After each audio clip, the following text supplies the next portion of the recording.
Někdy si namlouvám, že vůbec nestárnu, když ze zad dolů dám svou vetkou usárnu.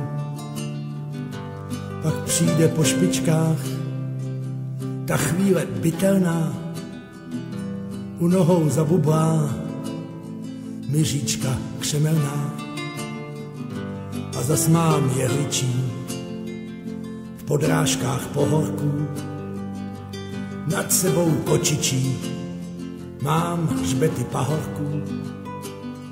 To je ta hranice, co vedla Šumavou, Staňkovským rybníkem i řekou Moravou. To je ta hranice neklidných večerů, spadáčky světlic a smrtících výstřelů, kde šance na úspěch nestála za greši, kde chybí pomůčky těm, kteří neprošli. Žije až v Portlandu paní, co ve vlaku práškama uspala děti a v ruksaku je nesla přes čáru smrti a života, kde šťastná hvězda jen mlhavě prikotá, kde tuhnou sanice a tělo od trávy, kde srdce v panice bubnuje do hlavy. To je ten okamžik, kdy se čas zastaví, jak vojín Barteček ve vlnách Moravy.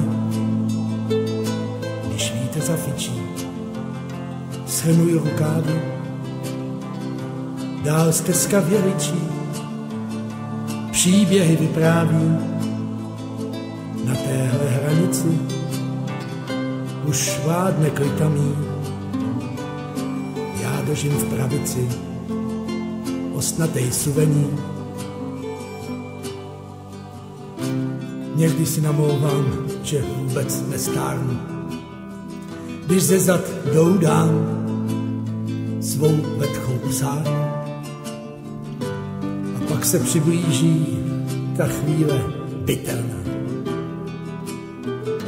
Měsícem nahlíží zvědavá lucerna.